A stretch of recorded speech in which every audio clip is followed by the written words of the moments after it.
This episode has been brought to you from the DGMS Studios, home of Don't Get Me Started, Lethal and Mully Live and Surftown. Found at Spotify, Amazon, Apple Music and wherever you listen to your podcast. Hello and welcome to Don't Get Me Started.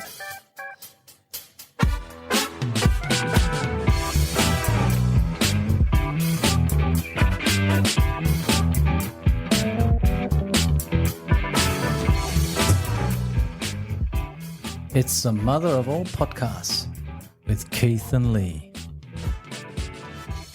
Hi, I'm Lee. And I'm Keith. Keithy, how are you today? Keithy, you cheeky bugger. I thought I'd throw that in. How about Mr. McMullen? How are you this morning? Mate, I'm good. Mully, I'm very well. How are you? You're looking very slim, I might add. Yeah, well, been indulging for a couple of years. Around the middle has expanded. So Yes. I thought I'd assault it. Yeah, you look at least, Keep going. a year younger, I Well, think. no, a bit more. Keep A going. bit more, 5 years younger. Oh, well, it's a bit of a stretch. How about we go for 2.5? No, I don't think so, mate. Yeah, I can still see that belly. It's No, you still can't. there, mate. No, you can't. I've actually, I measure it every Sunday and it's dropping. What about the belly?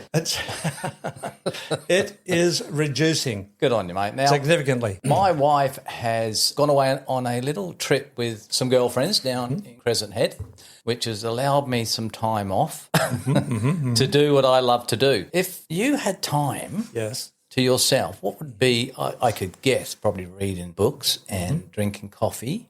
But what I find of being alone for a while, I don't feel like getting up to mischief. I just feel to relax and chill. Spread your arms, your shoulders out a little bit and enjoy the freedom of no boundaries or restrictions or timetables that you have to adhere to. All the above. But I can hear the sound of the birds and I can take my time. I don't feel I need to be anywhere anytime soon. Yeah, well, that's what I mean. You know, you don't have to adhere to anybody else's set timetable. It's like, well, oh, yeah, okay, I can see there's some dusting over there on the shelf, but it will still be there tomorrow. Yeah, it'll be there until she gets back. Yeah, the last No. 2 minutes before she comes through the door. Not at all. It will be spick and span. Gemma, you know that if you're listening, which I don't think you are, but I hope you're enjoying yourselves. And Keith, we were thinking about doing podcasts and then we came up with a travel identity of where we have been in the world and you've been to 32 countries. I haven't been to 32 countries. I'm trying to think how many, but I don't think it's even mid-20s. And then we thought maybe a good idea to do a topic on travel. Well, we were talking about it on our last podcast, although it wasn't really our chosen subject for that particular episode. No, but I liked it. Yeah, I did too. It flowed pretty good. And so I thought we spoke about it here with our best powers of observation and insights that we roll out every episode. Well, you're a keen follower. You love to travel. For me, the world's a big place. Now it's only 24 or 27 hours. You can get to wherever you want to go. There's exciting things happening all over the place, places I still want to see. And I think I'll be like that for the rest of my life. There'll be something that will come up. I feel, gee, that'd be a good place. Go and have a look. And as we said before, you hadn't been to the Louvre and you hadn't been up the Eiffel Tower. There's still time. Yeah, there is still time. Well, when I was living in Hong Kong, I was teaching and teachers get a lot of holidays, particularly over there. We're always on a break. And of course, being an aviation hub, it allows you to hop on a plane out of Hong Kong to go to just about wherever you like. So I was kicking around Asia quite a bit and you'd see Air Asia aeroplanes and it had on the side Air Asia. Now everybody could travel. And I used to think to myself, well, yeah, but that's the trouble. You know, you hop on these bloody aeroplanes and there's mothers with babies crawling all over you and loud businessmen asking and yelling out for service. And I had one lady sit next to me one time. She had a plastic bag and in it, I don't know how she got it through customs, and a plastic container with this evil looking soup. Now, Chinese people love their food. They're fanatical about it. So she pages the air hostess over and she says, can you put this in the fridge for me, please? And the air hostess said, well, I can't do that. You know, I've got to do this and this. Then she changed tack. She said, well, can you heat it up for me? The plane hadn't even lifted off. So she had this big argument with the air hostess to try and have this soup heated to the point that somebody higher up the chain had to come down. So a man came down, a steward, and he's got a jacket on. He looked very official. Madam, may I be of assistance? So she tried it on with him and he goes, certainly, madam, leave it with me. Picked it up, walked away, and she turned to me and she said, oh, that was fun, wasn't it? And I was sitting there previous to her revealing that she had a sense of humour. I was going, this lady's such a pain in the neck. You know, how did I end up sitting next to her? We've all got those stories. I remember getting on the plane and I think I was was going to the Netherlands and I always wanted a window seat. Now I go for the aisle seat. Then I had a window seat, but I had to sit between these two rather large women. But to try and get past them was incredible because they didn't want to move. And they had these these really hairy legs, which was quite...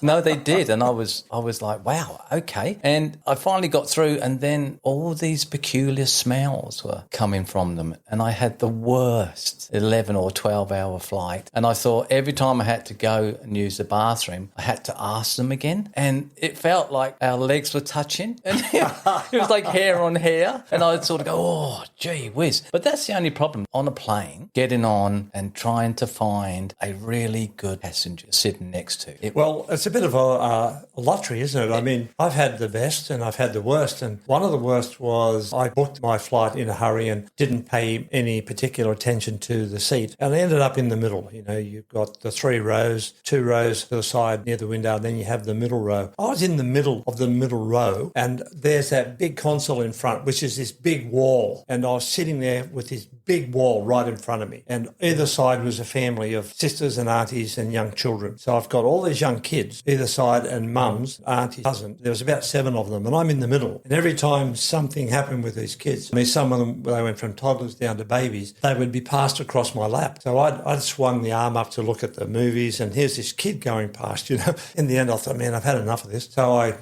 squirmed my way out of there, and I walked up the back of the plane. I thought, oh, I'll bum a cup of coffee off the airline hostess. And there's this guy up there who's in a uniform with a cap, and he's obviously a pilot or a co-pilot. I said, oh, g'day, mate, you know, and he goes, blah, blah, blah. He was an Aussie, so we got talking. And I said, oh, you're the co-pilot, are you? He said, no, I'm the pilot. Well, who's flying the plane? That's what I thought. I said, dude, who's flying this damn thing? And he goes, oh, it's on co-pilot. He said, we'll be right. He said, we just put on that all the time and we sit back boxing, looking at me half joking. And okay, mate, you know what you're doing. But I thought I'd rather be up there with him half panicking about who's controlling the plane than down there passing the babies so they can change their nappies. But yeah, that was one of the worst. There is plans afoot to revive the Concorde-type plane. I saw that. Again, we'll see what happens there. I think that'd be incredible too. It's amazing that you had that back in the 70s. Yes. Supersonic. And then, of course, the accident happened out of Paris. Everything stopped. I know, it's amazing. Ahead of its time, obviously. Oh, absolutely. Incredibly fast. Very fast. So would you travel on the new subsonic Concorde-type plane? Sign me up. I'll be there. Would you? Yeah, absolutely. But it goes through the sound barrier, I'll be great. What does it feel like sitting in that thing? Wouldn't have a clue. Well, this is it. We live our lives where we are. We get about our business with our family, our work, our leisure. And we often don't get an opportunity to see some of the man-made marvels of the world because they have to operate in their own specialist fields. So I remember one time, open day in Perth, going on and visiting one of the US aircraft carriers. I don't know which one it was. I can't remember. It was in the 80s. And it was phenomenal. The size of this floating steel ship aircraft carrier. They're just huge. And it was just literally a floating mini city. I think the crew was 3,000 to 5,000. And you think, my God, look at this thing. You know, same with the Concorde. We don't have an opportunity to see it. And when you do, again, here's this massive aeroplane with these incredible capabilities that we don't normally get to see. And when we see these man-made wonders, if you like, you know, you can only marvel at the engineering. And imagine going to Cape Canaveral and seeing the rockets. I'd love to. You know, it'd just be amazing. Yeah, it would be a incredible sight to see one of them take off. Now, Lee, we do want to talk about travel, so I've got a couple of philosophical questions because we like tackling philosophical questions. Do we? Yes, we do. And so the question I have is this: is travel necessary for personal growth? Interesting. In other words, you have to travel to grow. Is it an education? Yeah, I think I can go along with that because once you do get on a plane, just that experience to get on a plane to get somewhere, and then you get to that place, and especially if you've done some study on it and the history of the place, and then you go to these places where these either historical things happened or some incident happened that you could relate to. Now, that can't do anything but impress you. It impresses me. I went to a place in France and it was the place of the last battle, the 100-Year War between the French and the British. And it was a massive place. And I wondered why they hadn't built anything. It was a huge place. Then I found out that it was the last standing castle that the battle was fought. And they just commemorated it by just leaving it as a place where people come. I sort of transport myself back to that era of what it would be like. So you can read about it and you can see the photos or you can watch a movie. But once you go there and you put your feet on the ground and you see, and if you can feel or imagine that time, it's mind-blowing. No, it absolutely is. I've been very privileged to see some of the great monuments of the world. I've seen Taj Mahal, I've seen very impressive buildings, landmarks in Europe, I've been on the Great Wall of China. The place that had the greatest impression upon me is not very well known, and it was in Tatarstan. It was a place called Volga, and it was right on the banks of the Volga River.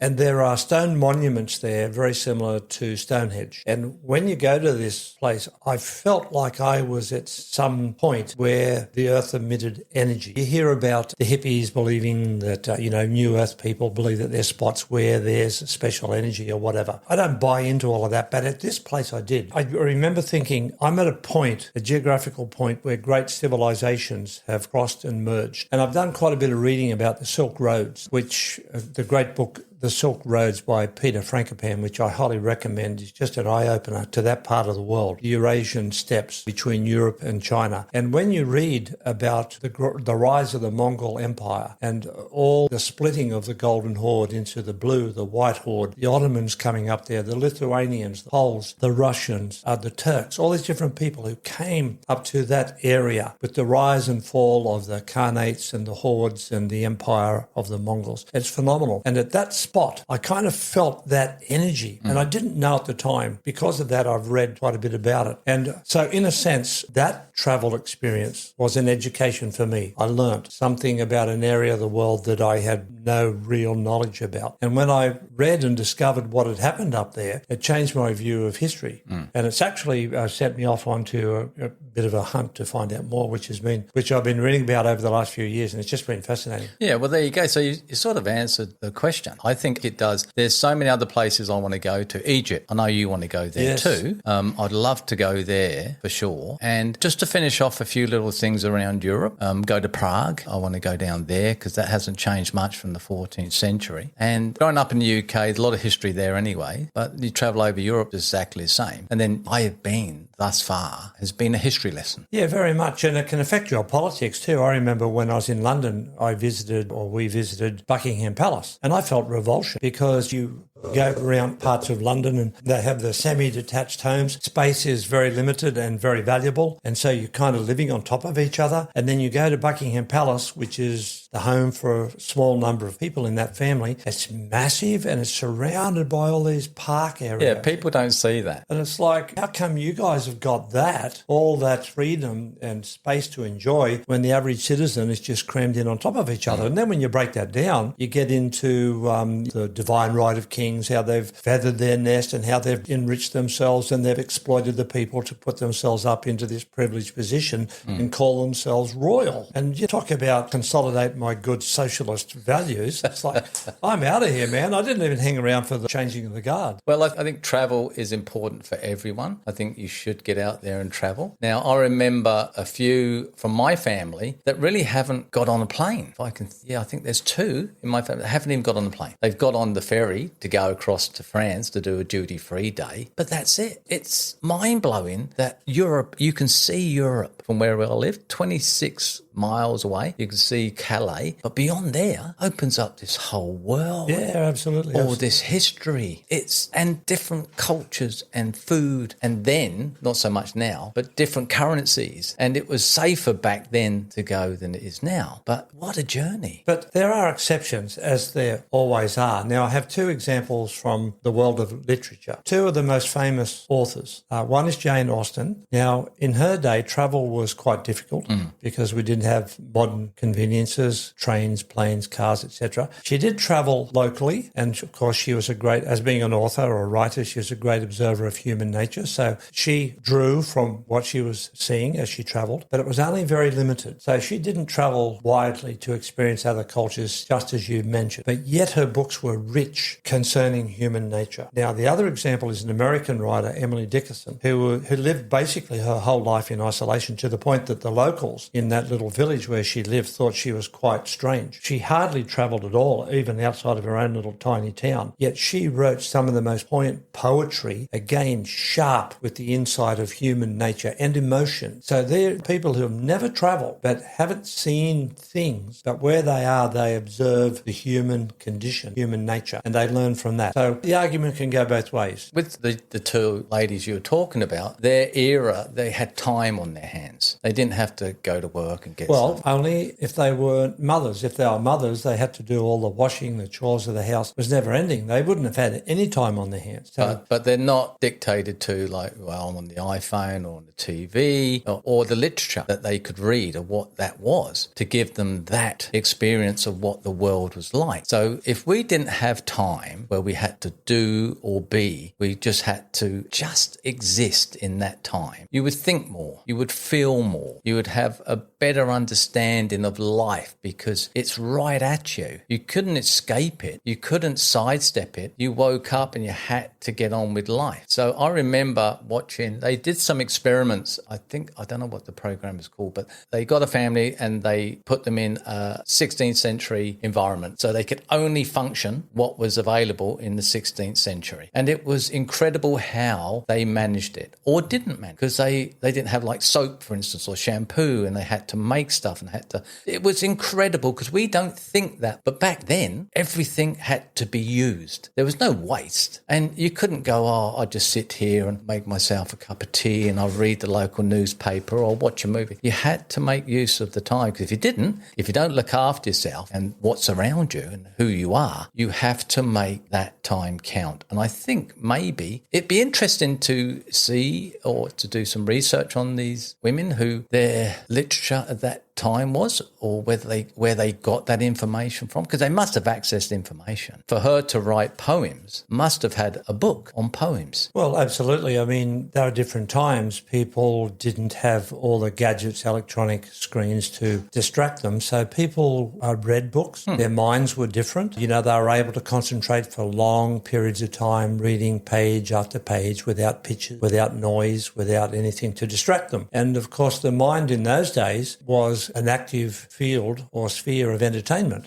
What you built into your inner life was important to make you an interesting person, as much as, say, somebody who's travelled a lot. That person's really interesting. He's been to a lot, or he or she's been to a lot of countries. Well, I think the greatest journey I've ever had, Lee, was at university, studying English as my major in my arts degree. My lecturers were amazing as they pulled apart the great books of the English canon, as they introduced me to poetry, as they introduced me to what Shakespeare was up to. I just sat there stunned. And there was this internal journey. And I remember thinking, my God, how do these people know this? They studied, they read, they took it in. Those people still exist. That's why they're lecturing in universities, obviously. May they continue. Yeah, may they indeed. And I was addicted to it. I thought, oh, God, I just want to stay in this university for the next 10 years, which some people do, just course after course after course. Because I know a few that do that. Yeah, it's just so engaging. That was my greatest journey, was that internal one, listening to those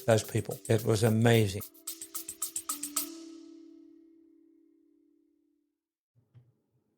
I hope that you're enjoying the podcasts and the content that we're bringing to you each week.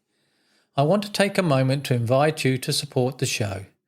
Your contributions help us continue creating high-quality episodes, bringing in exciting guests and exploring the topics you love. Every bit helps, whether it's a small donation or signing up for our Patreon account. By supporting us, you're not just helping keeping the lights on, you're becoming part of our community and helping us grow.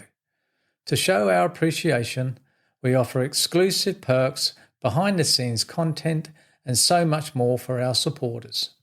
So if you love what we do and you want to see us thrive, please consider signing up at buzzsprout.com/don't get me started. Support the show. Thank you for being part of our journey, and let's keep the conversation going.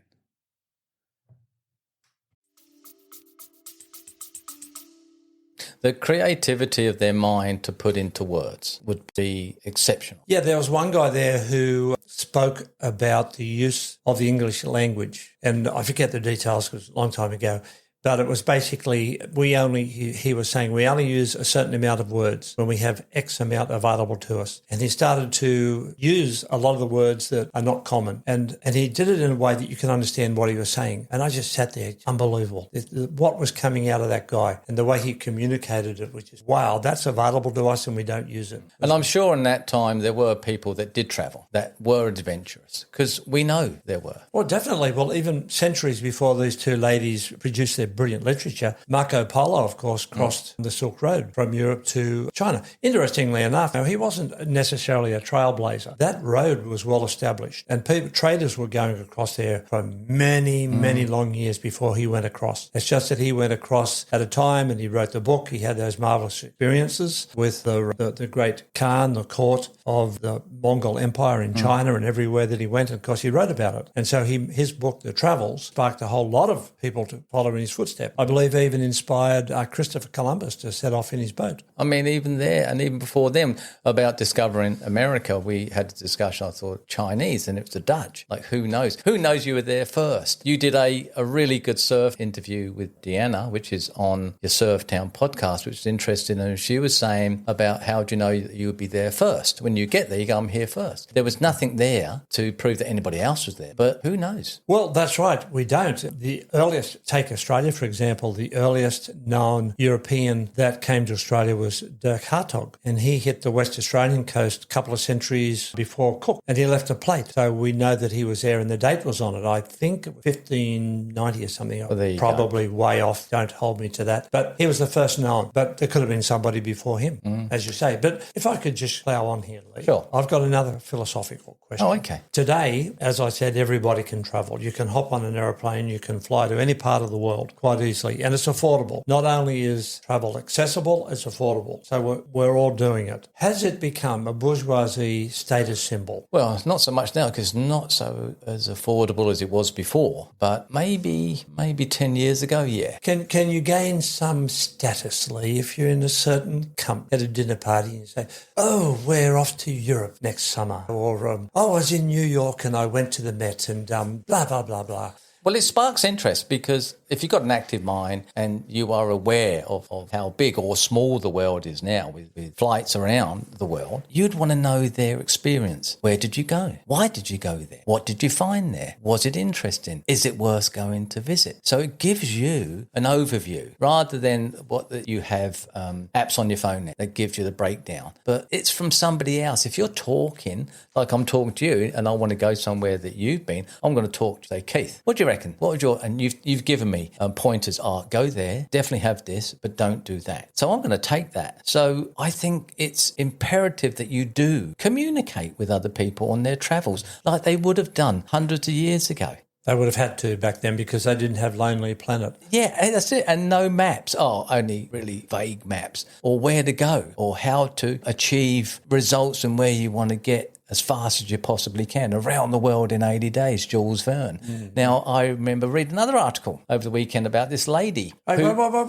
You've been reading? Yes, I do read every now and again. There's no movies for you to watch. No, that's right. She did it in less than 80 days, and she even took time out to go and visit Jules Verne about the book. Oh, really? How interesting was that? I thought that would be amazing to actually do something that has been written and do it in less time and then go visit the author. Oh, that'd be amazing. Now, that to me would be special. It would be very special. Well, just a little trivia side note. Have you ever heard of a lady called Rosie Pope? About 15 years ago, I came across her, and her great feat was that she actually ran around the world. Incredible. And she had a harness around her waist, and that pulled a lightweight coffin-like trailer. Yes, I have. That she would sleep in. I have. Yes, I did read about that. Incredible woman. Took 5 years. She ran around the world 5 years and had her own sleeping cocoon or coffin attached. Who would think of that? I know what I do. I run around with a coffin behind me for 5 years.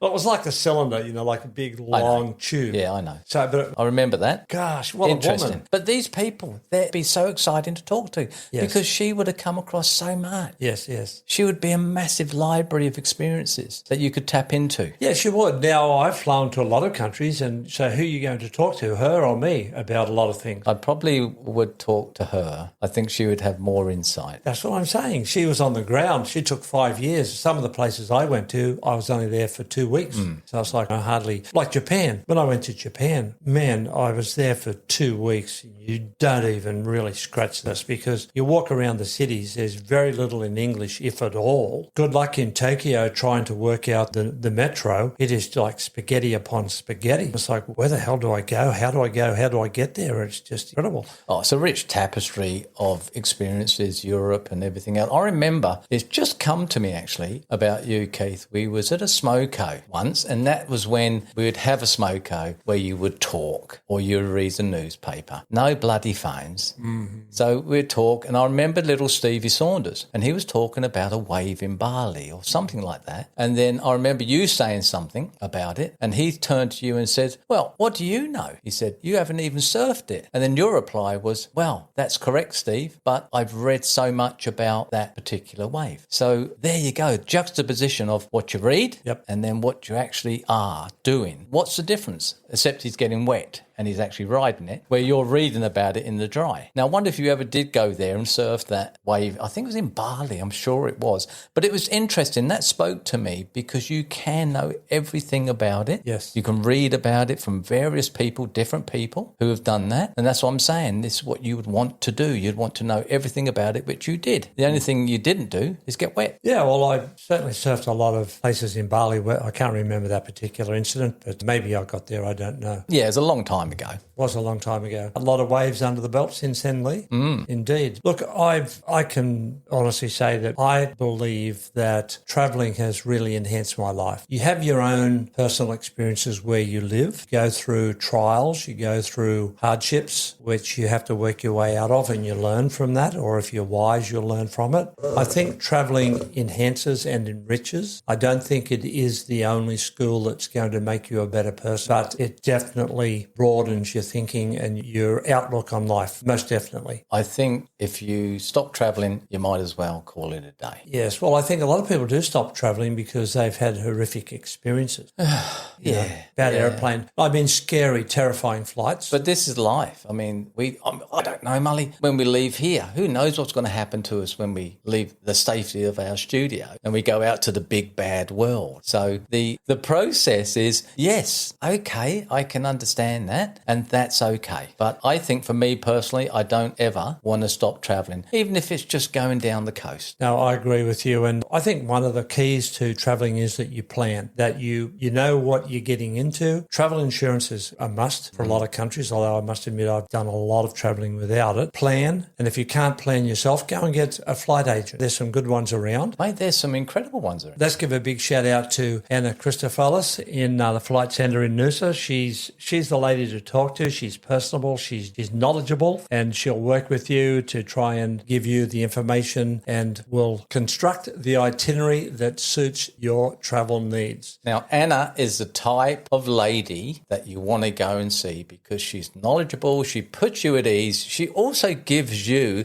a variety of different ways of doing things that you wouldn't think was possible. She makes it incredibly easy, if I could say that, but she knew what she was doing, she was knowledgeable, she'd been in the industry a while, she was an absolute pleasure to deal with. Good on you, Anna. Indeed, good on you. Now, just in closing, Lee, if you had the opportunity to hop on a plane tomorrow, where would you go? Many, many places I would love to go. Like you said, the Great Wall of China would be one I would love to do. Egypt, obviously, is another. There's still a few bits and pieces I want to do in Europe. I've travelled a fair bit around there, but there's always something more to see there. Africa would be another one. Argentina. Yes. Uruguay, Yes. Mexico, Oh, stop Bermuda, it. Stop it. Canada. There's so many places that I still want to see, but maybe be the end of this year, there may be something coming up. Well, let's stay tuned. Stay tuned indeed. So on that note, do I still have the privilege of closing it? Yeah, I was just thinking of somewhere else. Patagonia. Patagonia down the bottom of Chile and Argentina. Yeah, I'd love to do that too, and the Amazon forest. But anyway, Keith, I could talk and talk as you can. And as always, I'll leave you the last word. Lee, thank you very much, and thanks for sharing another exciting episode of Don't Get Me Started here in this brilliant studio. So to all our faithful listeners, please love, share, talk, subscribe, etc., etc. And so until next time, it's hooroo from me. And it's goodbye from me.